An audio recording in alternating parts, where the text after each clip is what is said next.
Estamos en Galicia, en el noroeste de España. En lugares estratégicos encontramos recintos amurallados con extrañas construcciones circulares de piedra. ¿A quién pertenecieron? ¿De quién se defendían? ¿Cómo vivían? Son los vestigios arqueológicos del pueblo castreño. Este es el castro de Baroña, en Portodosón, en la ría de Noia. Así era en su tiempo.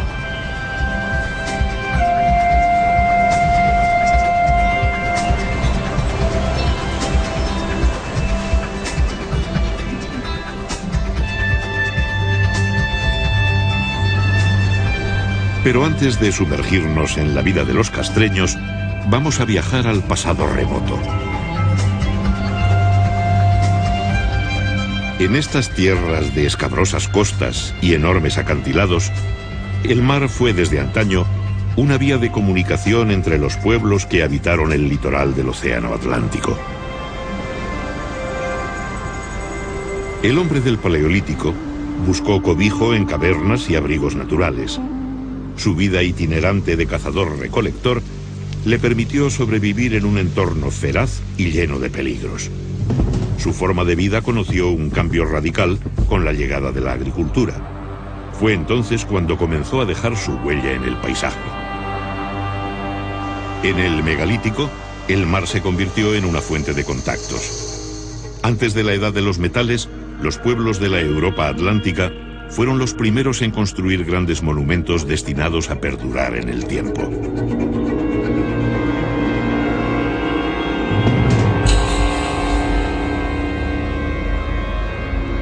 ¿Qué significado tiene el alineamiento de más de 3000 menhires de Karnak en la Bretaña francesa?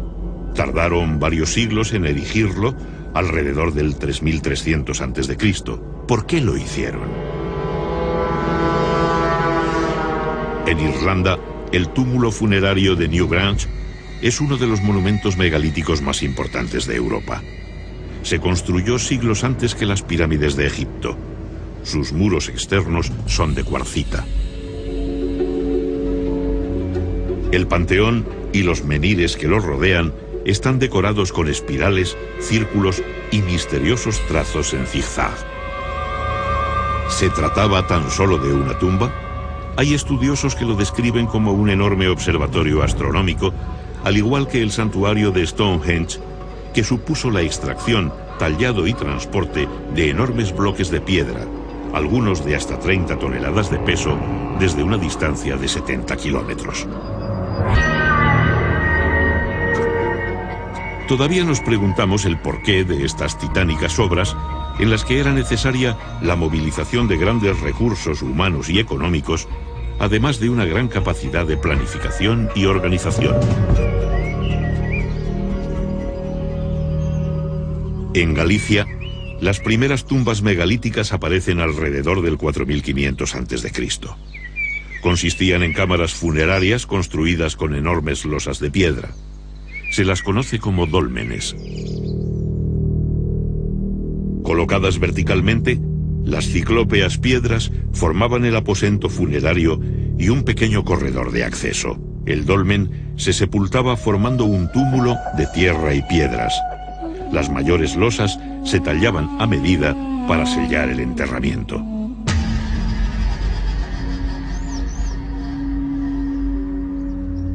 El cuerpo del difunto era inhumado en el interior del dolmen. Los objetos de prestigio de sus ajuares funerarios ponen de manifiesto la existencia de jerarquías sociales. Aquellos dólmenes, o mámoas, como se les llama en Galicia, donde se enterraba a personajes notables para la comunidad, funcionaban como auténticos mausoleos, es decir, eran a la vez tumbas y santuarios donde se celebraban ceremonias de ofrendas a los ancestros y de culto a los muertos.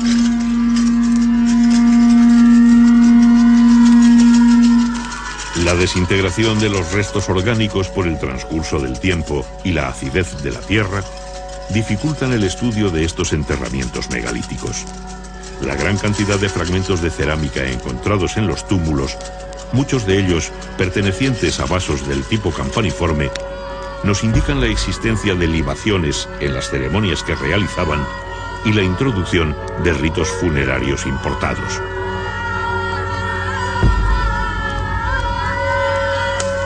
El colosal esfuerzo invertido por estas sociedades del final del Neolítico en la construcción de estos monumentos y su profusa presencia en el paisaje evidencian la importancia que tenían los antepasados y su profunda creencia en el más allá, en la vida después de la muerte.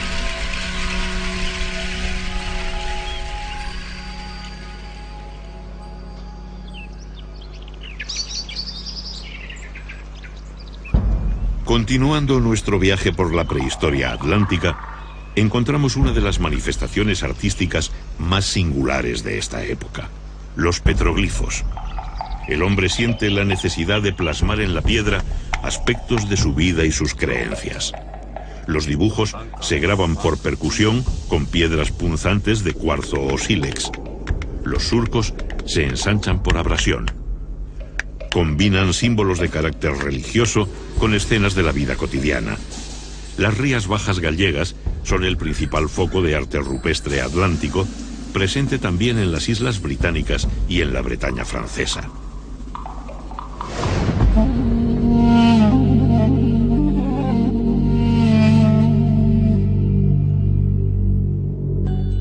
En la Edad del Bronce aumenta la población y los asentamientos se hacen más estables. Viven de una agricultura sencilla. La presión sobre el medio natural se acentúa. Talan los campos y queman la vegetación para crear pequeñas parcelas de cultivo, como se sigue haciendo en las regiones menos desarrolladas del planeta. Durante la quema, también cazaban los pequeños animales que huían del fuego. Labraban la tierra con azadas de piedra y de palo para cultivar plantas leguminosas y variedades primitivas de trigo y otros cereales. Cada pocos años tenían que cambiar de lugar.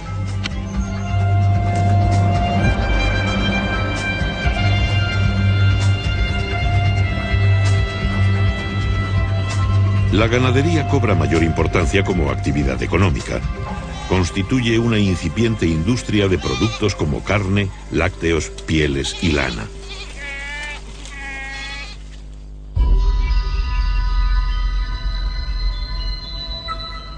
Los asentamientos pasaron de ser meros núcleos familiares a convertirse en aldeas y poblados estables, que más tarde se transformarían en castros como este de Castromao, uno de los más antiguos de Galicia. En la costa se establecen en lugares estratégicos como puntas y penínsulas que les ofrecen buenas condiciones defensivas naturales, reforzadas mediante terraplenes y empalizadas.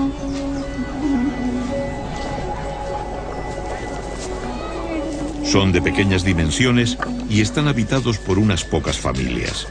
Su ubicación les proporciona el acceso directo a la gran variedad de recursos que les ofrece el mar. Viven principalmente de la pesca, el marisqueo y los cultivos de huerta. Sus recursos se complementan con la ganadería y la recolección de frutos silvestres.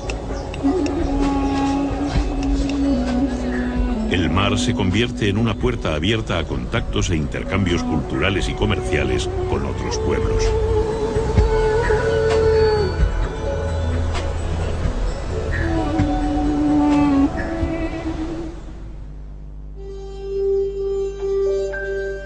La metalurgia, la mayor innovación tecnológica de la historia de la humanidad, provocó una verdadera revolución, un cambio global. Algunas piezas metálicas se convierten en bienes de prestigio y pasan a ser de gran valor. Los útiles de piedra pulimentada sirvieron de modelo a las nuevas herramientas de bronce. Desde la aparición de la metalurgia, en torno al 2500 a.C., las manufacturas metálicas fueron objeto de intercambio a lo largo de las costas atlánticas y más allá. Un intenso tráfico marítimo unía la península ibérica, las islas británicas y la zona del Canal de la Mancha. Navegaban en embarcaciones construidas con mimbre y revestidas de pieles impermeabilizadas con sebo.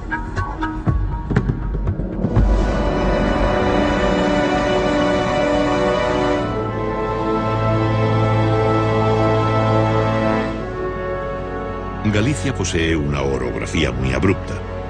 Cuenta con numerosos sistemas de monte bajo, mesetas, valles y montañas que se elevan a más de 2000 metros de altitud, con sus laderas tapizadas por una exuberante vegetación de especies de hoja caduca, como hayas, robles y alisos. En las sierras centrales y orientales nacen los numerosos ríos que jalonan su geografía, cauces que descienden desde sus nacimientos en las cumbres y se abren paso esculpiendo el paisaje. En sus riberas cubiertas de helechos crece el bosque milenario que permanece en constante penumbra. El paisaje se torna misterioso y secreto.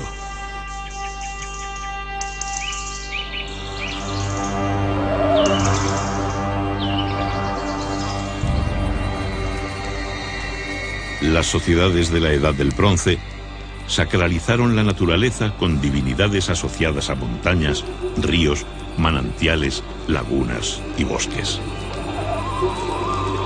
Chamanes y curanderos encontraron la inspiración de su don en el corazón de estos bosques, que todavía hoy son objeto de enigmáticos relatos sobre brujas y sortilegios. Muchos rasgos de las prácticas religiosas de la Edad del Bronce han llegado hasta nuestros días, fosilizados en el folclore europeo. Ninfas, trasgos, gnomos y otros espíritus son entidades míticas que hunden sus raíces en esta remota época. Posiblemente, los pescadores y cazadores que se adentraban en estos parajes ocultos se sometían a algún tipo de iniciación parecida a las que todavía se realizan en algunas comunidades de creencias animistas de África y América, para protegerse de las terribles fuerzas sobrenaturales que existían en estos lugares.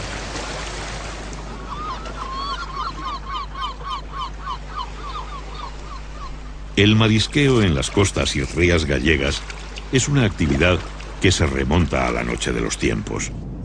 El llamado fenómeno de afloramiento provoca un extraordinario aumento del fitoplancton en el agua, que convierte este litoral en un área de pesca y de biodiversidad única en el mundo.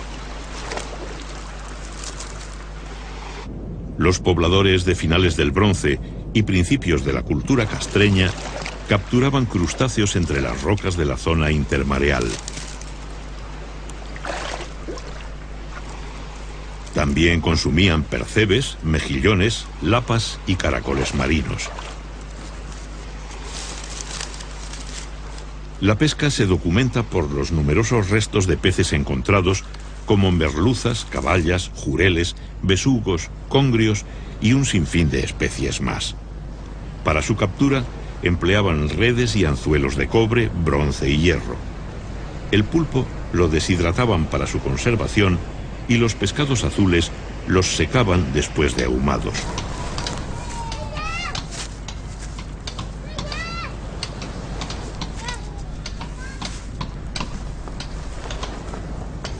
La mayoría de las comunidades castreñas eran autosuficientes para cubrir sus necesidades básicas. Incluso tenían capacidad para producir excedentes. En sus corrales criaban animales domésticos como conejos, cerdos y algunas aves.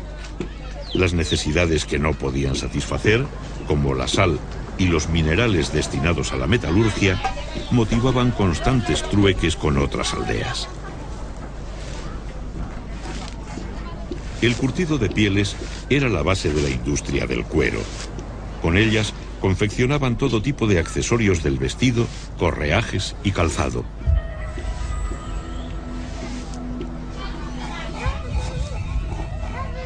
La molienda del grano la realizaban en molinos barquiformes que exigían un considerable esfuerzo.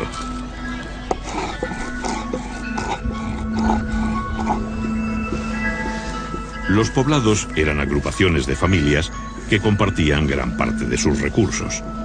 Muchos de los trabajos relacionados con el sustento se realizaban para toda la comunidad.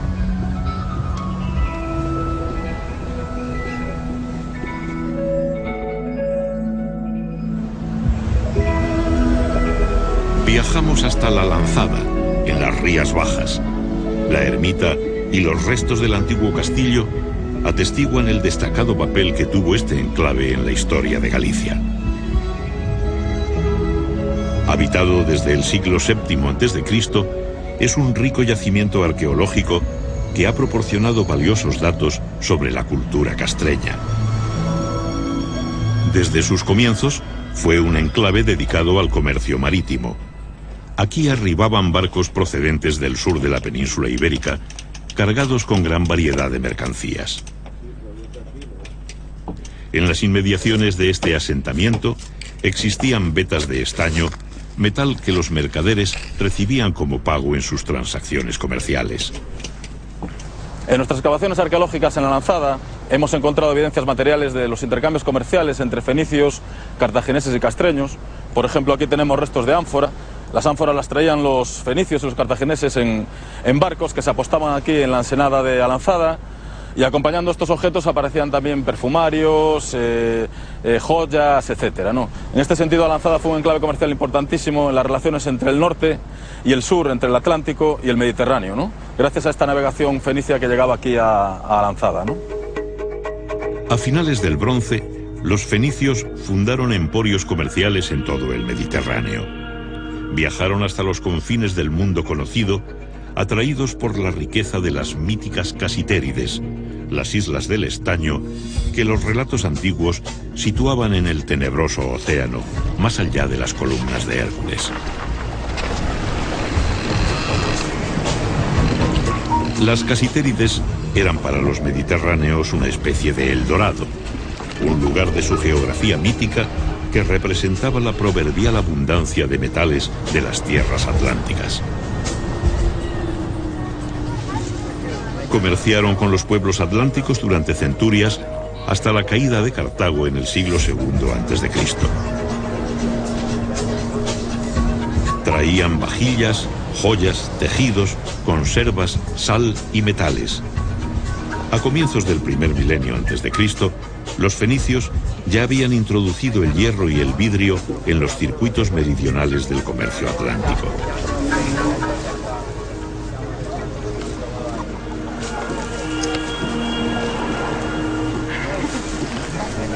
Innovaciones como el molino giratorio y el torno de alfarería fueron rápidamente adoptadas junto con otras nuevas herramientas. También asimilaron modas en el consumo de alimentos, el vestido y el adorno personal. Los pueblos atlánticos exportaban el estaño desde antiguo. Producían lingotes de pesos estándar con los que pagaban las importaciones. También ofrecían a cambio plata, oro y pieles de animales.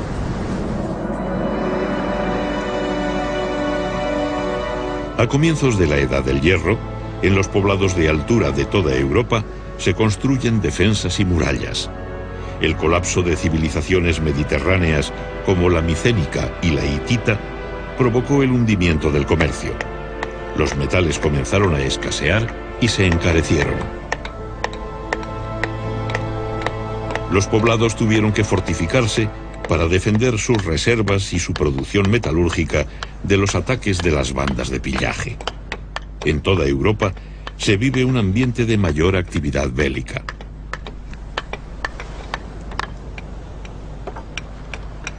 Las nuevas herramientas de hierro permitieron a los castreños perfeccionar las técnicas de cantería, carpintería y construcción. Al mismo tiempo que los poblados se amurallaron convirtiéndose en pequeñas fortalezas, las viviendas de barro se transformaban en casas de piedra.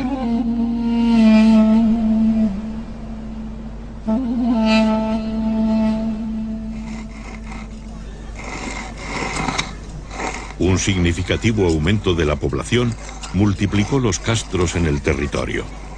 La tecnología agrícola permitió explotar con más efectividad los suelos de los valles, mucho más productivos. Los nuevos asentamientos se situaron en las tierras bajas. Los intercambios económicos y culturales se hacen más fluidos, especialmente con las islas británicas, hacia donde nos dirigimos ahora para saber cómo vivían sus antiguos pobladores. Al borde de un acantilado de 100 metros de altura, encontramos Duna Ongasa, el mayor poblado fortificado prehistórico de las Islas Aran, en Irlanda. Su sistema defensivo de murallas concéntricas y piedras hincadas es muy similar a los castros de Galicia. La reconstrucción del poblado de Castlehenlis, en Gales, pone de manifiesto la semejanza en usos y costumbres que tenían los pobladores de los territorios atlánticos. Sus casas de planta circular, paredes de piedra y techumbre cónica vegetal son prácticamente iguales a las castreñas. Las paredes enlucidas muestran dibujos circulares y cruciformes de simbología solar.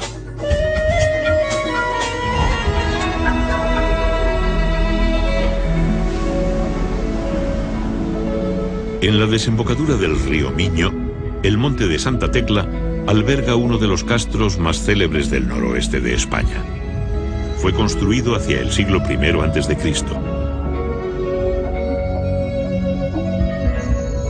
Desde el yacimiento arqueológico se presencia uno de los paisajes más bellos de Galicia. Casas, escaleras, hogares, vías empedradas y conducciones de agua nos hablan de una sociedad que llegó a un considerable desarrollo técnico para su época. Los canteros labraban las piedras de diferentes maneras para adaptar las construcciones al terreno. Los grandes corrales que se aprecian en algunos yacimientos nos indican la importancia que tuvo el ganado vacuno, que les proporcionaba fuerza de tiro, alimento, pieles y abono.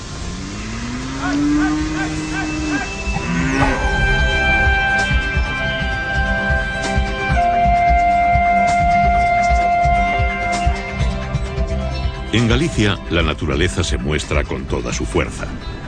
Las grandes mareas dejan al descubierto bancos de arena, estuarios y playas que favorecen el desarrollo de especies de bivalvos marinos, como almejas, berberechos, ostras, lapas, navajas y vieiras.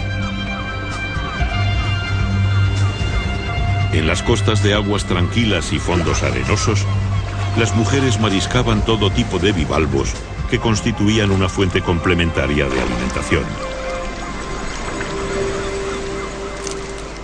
El tamaño de las especies documentadas por los arqueólogos está muy por encima de las actuales tallas comerciales. En aquel tiempo no existía la sobreexplotación. Conocemos la dieta de los castreños del litoral gracias a los vertederos de sus poblados, que los científicos llaman concheros por su abundancia en restos de moluscos.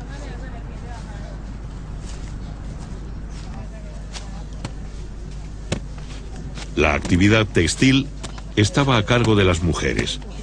Los numerosos restos de husos y pesas de telar encontrados en las excavaciones revelan que la confección de tejidos era de gran importancia para estas comunidades. El lino y la lana constituían la base de la industria textil, que también incorporó las innovaciones mediterráneas. Telares compuestos y de placas, ruecas y sarillos permitieron perfeccionar la hilatura y el tejido. Del exterior llegaron nuevas influencias en el vestido y adorno personal.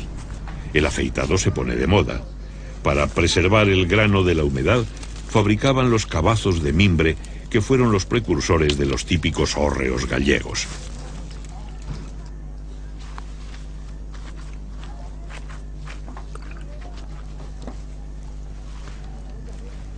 Aunque el torno de alfarero ya era utilizado, la cerámica moldeada a mano continuaba siendo de uso común.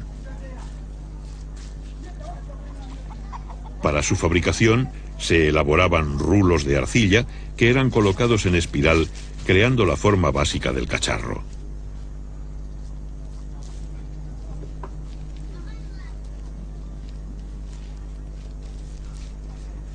Después se unían entre sí las tiras de arcilla, se alisaba la superficie y se daba la forma definitiva. Luego lo dejaban secar completamente antes de someterlo al fuego.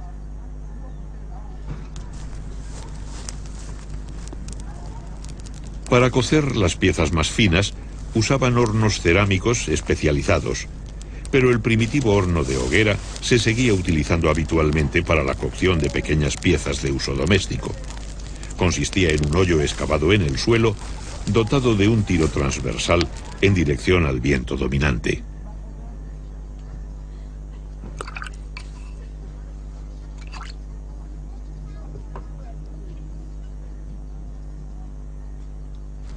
Más tarde, la pira se cubría parcialmente con tierra para concentrar el calor.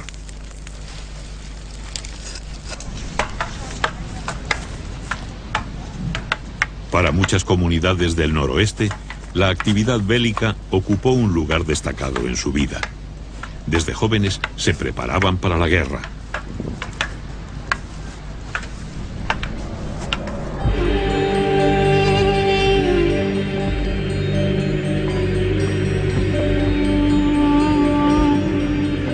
Los castros perfeccionaron su aparato defensivo con una sucesión de fosos y parapetos que rodeaban la muralla. También se reforzaron las defensas en las puertas de acceso con muros y torreones que las flanquean. Estaban construidos para ver y ser vistos. En poblados de última época, como en este de Villadonga, en Lugo, las murallas poseían una intencionada monumentalidad que prestigiaba el conjunto.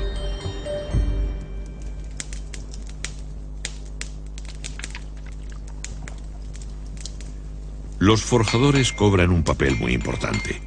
La guerra y la defensa de los bienes comunales ante el pillaje les otorgan un estatus especial. De ellos depende la producción y la mejora de las armas. También son importantes por favorecer la expansión de la agricultura gracias a la fabricación de herramientas de labranza.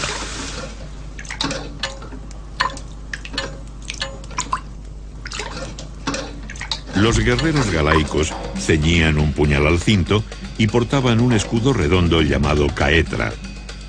Podían llevar una espada o varias lanzas. Se protegían con cascos, corazas y grebas y se adornaban con torques, brazaletes y diademas. Los hombres, las mujeres y los niños que vivían en los castros formaban parte de una sociedad guerrera y campesina. La guerra era muy importante en estas comunidades y eso se refleja en el hecho de que sus poblados, sus asentamientos, los castros, están fortificados con fosos, con parapetos, con empalizadas, como vemos en este poblado, ¿no? Era una guerra importante, había una guerra para buscar botín entre distintas aldeas, había captura de ganado, de mujeres, y eso aparece muy bien reflejado en lo que son las referencias de los geógrafos latinos y griegos cuando nos hablaban de las comunidades castreñas. En las sierras de Galicia pastan en libertad caballos de razas autóctonas con rasgos arcaicos. Son descendientes de aquellos que habitaron aquí hace más de 2 milenios.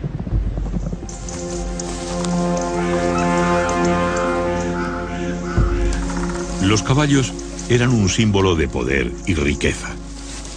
Nunca formaron parte de la dieta, se utilizaban para la guerra y en los sacrificios. El autor clásico Diodoro de Sicilia nos habla de las bandas de pillaje. Cuando sus jóvenes alcanzan la plenitud de su fuerza física, aquellos que son pobres en riquezas materiales se reúnen en lugares montañosos y de acceso difícil, donde forman bandas de talla considerable y después bajan a Iberia y juntan riquezas gracias al pillaje. Por su importancia, los caballos constituían un magnífico botín. Los valerosos jóvenes de estas bandas capturaban los caballos derribándolos. Posiblemente esta forma de atraparlos haya perdurado hasta nuestros días en la popular fiesta de las rápadas bestas, en la que una vez al año bajan los caballos del monte, los apresan y les cortan las crines.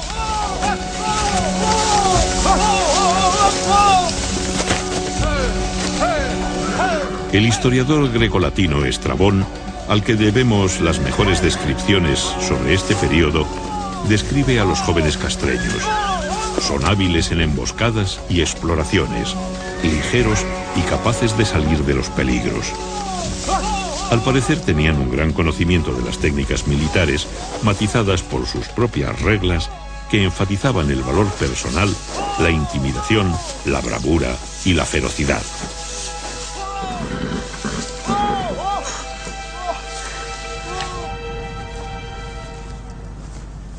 Se puede suponer la existencia de ceremonias iniciáticas.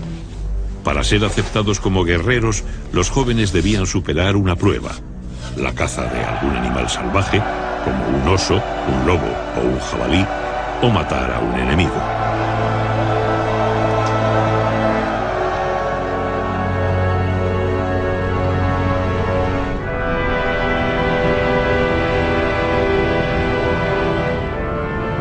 Parece sacada de un cuento. En esta pequeña península, en la ría de Muros y Noia, batida por el mar y los furiosos vientos oceánicos, se encuentra la Recoleta Ciudadela de Baroña, uno de los yacimientos prehistóricos más espectaculares y visitados de Galicia. Es un lugar enigmático. El visitante experimenta un magnetismo comparable al que se percibe en el famoso cromlech de Stonehenge. La monumentalidad de sus estructuras y su situación geográfica hace que sea un yacimiento excepcional entre los más de 3.000 que existen en Galicia, más o menos la mitad de los que hay en toda la Europa atlántica. Su muralla, dispuesta en varios circuitos a diferentes niveles, posee un intencionado sentido escenográfico. Esta audaz obra pública refleja una decisiva voluntad de alcanzar prestigio sobre las comunidades vecinas. En el castro de Borneiro, en La Coruña, como en la mayoría de los yacimientos, observamos que la disposición de las construcciones en el interior de los recintos estaba condicionada por el trazado de la muralla, los desniveles del terreno y la planta curva de las viviendas, que no compartían paredes medianeras, dejando muchos espacios muertos entre ellas. En los poblados de última época hacen su aparición los trazados rectilíneos y las construcciones de planta cuadrangular, que aprovechan mejor el espacio adosándose unas a otras. Las viviendas tenían puertas resguardadas por machones y tejados a dos aguas. El urbanismo castreño alcanzó un gran desarrollo en el área meridional, desde las Rías Bajas hasta el río Duero en el actual Portugal. Aquí surgieron los grandes poblados denominados citanias, como las de Briteiros y Sanfins. Eran protociudades que concentraban una gran población y cumplían un papel central en la organización territorial. En la misma época se construyen los llamados monumentos con horno o saunas castreñas, como esta de Punta dos Prados, en Ortigueira, en la provincia de La Coruña. Una de las mejor conservadas es la del castro de Briteiros. Estrabón nos cuenta que los galaicos tomaban baños de vapor y luego de agua fría. Estaban construidas con grandes placas de piedra que las aislaban del exterior.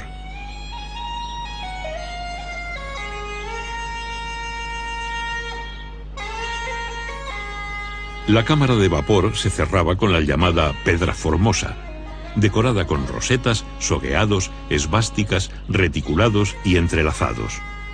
De forma pentagonal, en su base tenía un pequeño hueco semicircular por el que se accedía al interior arrastrándose. De esta forma se evitaba que la fuga de vapor fuera excesiva. La sauna castreña era de planta rectangular parcialmente soterrada, con tejado a dos aguas y dividida en 3 cámaras y un atrio. El agua se canalizaba hacia el interior para ser calentada en contacto con piedras candentes en la cámara del horno.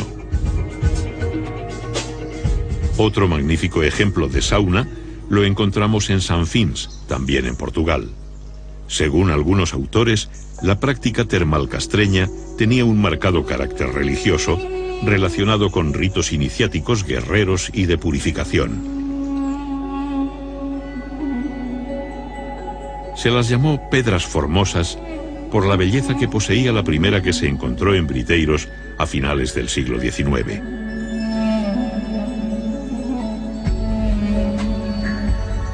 Los elementos decorativos combinaban motivos que recuerdan a los de la orfebrería.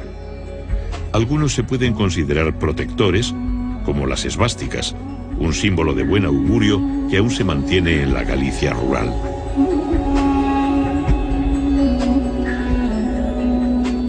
Los diseños decorativos castreños son geométricos con un predominio de la línea curva. Se cree que estos elementos arquitectónicos buscaban la ostentación para expresar el prestigio social de los moradores de las casas.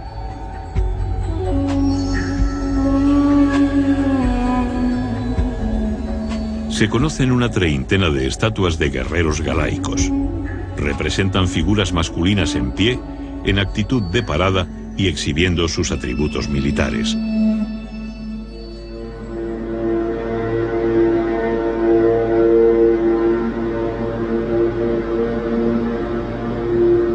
Ocultos en lo más profundo de los bosques se encontraban los santuarios castreños dedicados al dios Lugh, el más importante del panteón céltico.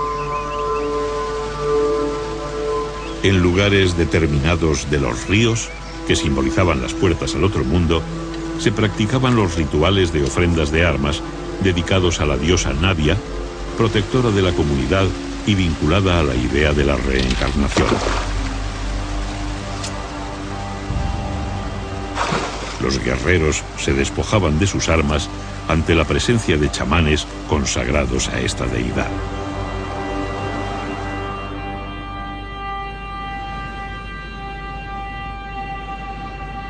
Creían en dioses hacedores del mundo, en divinidades relacionadas con la guerra, el vigor físico y la fuerza, y en deidades relacionadas con la producción y la abundancia. Existía una clase sacerdotal especializada con gran influencia sobre la comunidad.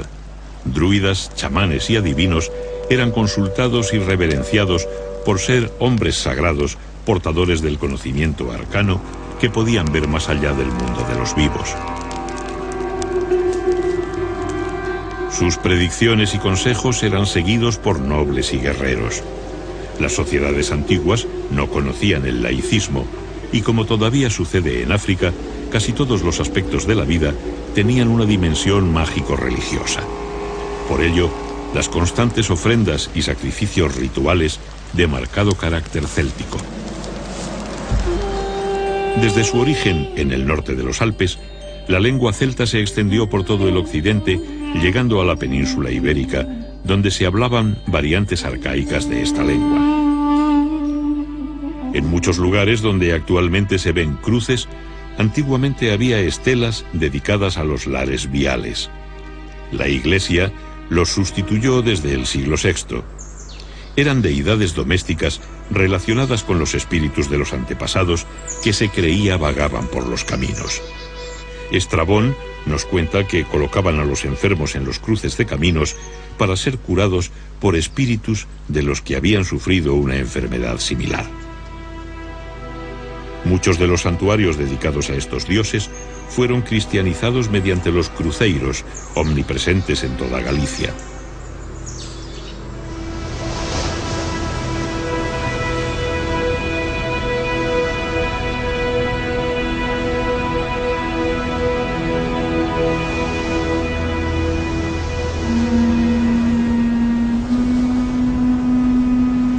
El cuerno fúnebre suena desde lo más alto del acantilado. Un poderoso guerrero ha muerto y va a ser incinerado.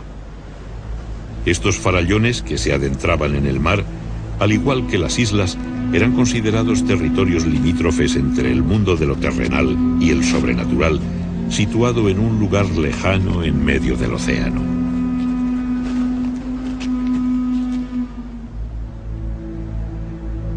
Los ritos funerarios castreños continúan siendo un misterio, pues apenas han dejado huella en el registro arqueológico. Pero recientemente, un importante descubrimiento realizado en Villalba, en la provincia de Lugo, de una necrópolis de pequeñas fosas con vasijas que contienen cenizas, nos remite a la tradición de las incineraciones célticas.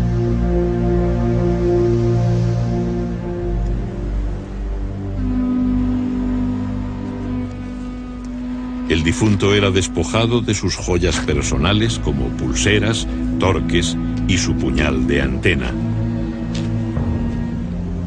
El oficiante entregaba sus armas y posesiones al sobrino del finado. En estas tierras del noroeste, tradicionalmente las hijas heredaban de sus madres. Los varones estaban ligados especialmente a su tío materno.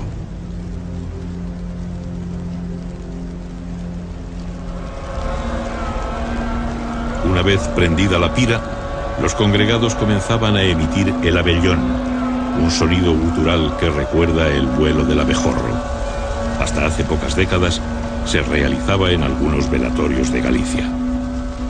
El cuerno sonaba con fuerza para llamar a los espíritus de los antepasados para que acompañasen el alma del difunto más allá de la línea del crepúsculo marino, donde se situaba el paraíso de los celtas.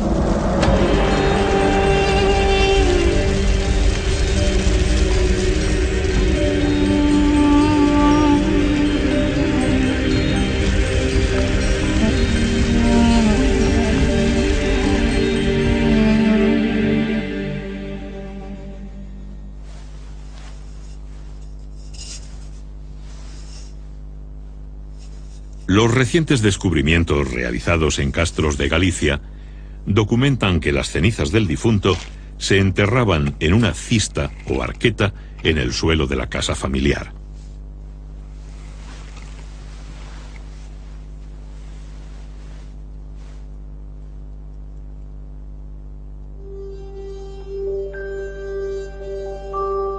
Este carro funerario del Museo Martins Sarmiento de Guimaraes muestra cómo trabajaban el metal desde el tercer milenio antes de Cristo.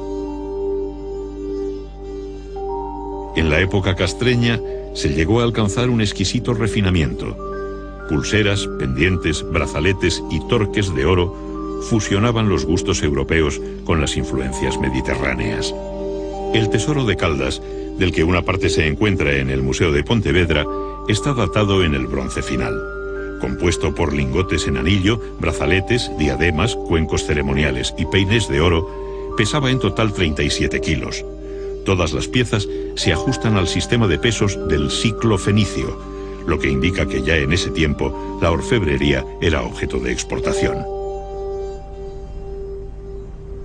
El castro de San Cibrao de Las, en Orense, es uno de los más grandes y mejor conservados.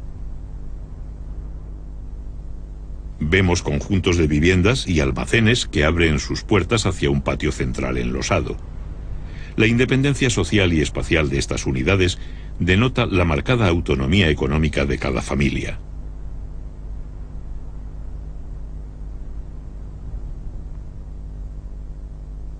Las murallas son monumentales. Hay calles empedradas, aljibes y canalizaciones. En esta última época se cree que estos poblados se encaminaban a la formación de ciudades-estado. Venimos hablando de celtas, pero ¿existió realmente una nación celta? Hoy en día la teoría más extendida es que los celtas no fueron una raza, ni siquiera un pueblo. Se trató de un flujo lingüístico y cultural con sus orígenes en el norte de los Alpes. Había comunidades que hablaban lenguas del grupo céltico y que compartían panteones e ideologías de tipo indoeuropeo. Lo cierto es que muchos pueblos de la antigua Galicia se llamaban a sí mismos celtas, hablaban dialectos célticos, tenían divinidades de origen celta y fueron identificados por los clásicos como celtas.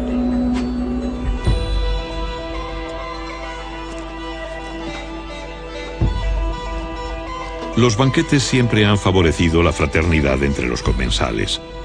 En aquella época, y según el cronista Estrabón, en ocasiones especiales, los jefes castreños de diferentes clanes celebraban banquetes que adquirían un carácter de ritual. El cronista grecolatino nos cuenta que se sentaban en bancos construidos alrededor de las paredes, situándose según edad y dignidad.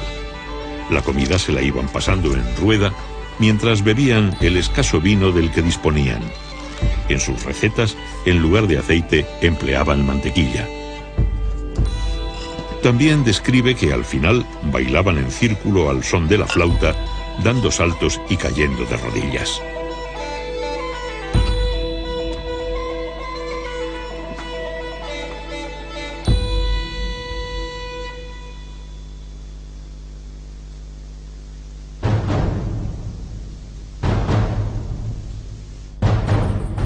La sedante quietud de la naturaleza se ve alterada por un lejano son. Bajo la bóveda vegetal se propaga el eco de un extraño visitante.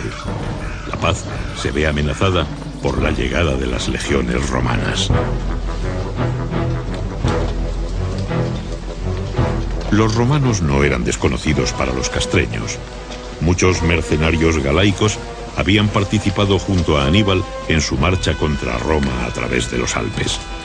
En su inexorable avance encontraban vestigios de culturas milenarias.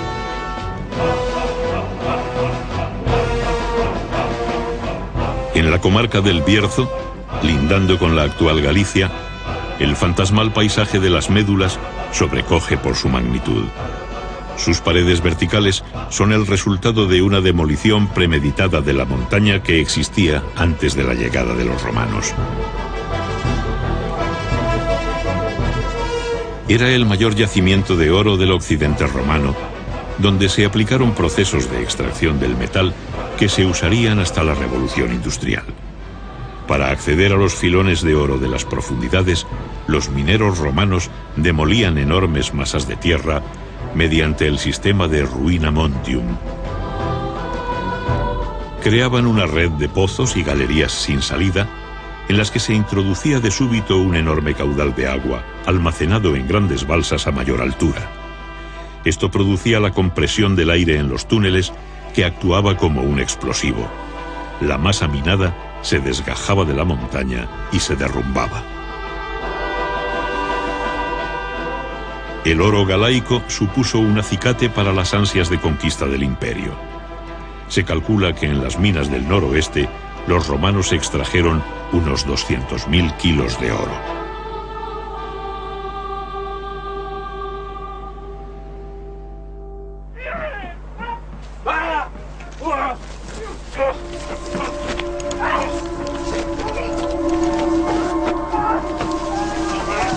Los castreños han capturado a un tribuno romano y se disponen a sacrificarlo para utilizar su cuerpo en un ritual de adivinación.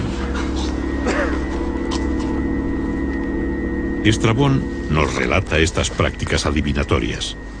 Examinan las entrañas sin extraerlas, y examinan las venas del torso y adivinan tocándolas, y consultan las entrañas de sus prisioneros de guerra.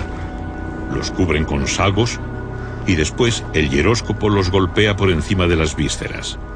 Dan un primer presagio por la forma en que cae el cuerpo. Cortan la mano derecha de los prisioneros para consagrarla al dios Ares. La ocupación del territorio noroccidental peninsular fue lenta y costosa. La conquista se realizó en 3 fases. En el año 136 a.C., Bruto el Galaico anexionó la zona entre los ríos Duero y Miño. En el 61, Julio César llega hasta el puerto de los Ártabros en una expedición marítima, no encontrando resistencia. El emperador Augusto en persona dirige las campañas de las guerras cántabras, que finalizan en el 19 a.C. Diodoro relata que los norteños cantaban himnos de victoria cuando eran crucificados. Los prisioneros se suicidaban, las madres mataban a sus hijos antes que caer esclavos. Preferían la muerte a la derrota. La llegada de los romanos trajo el ocaso a los galaicos. El poder imperial se apoyó en las estructuras existentes para integrar a la población. A finales del siglo I después de Cristo, se puede dar por finalizada la cultura castreña.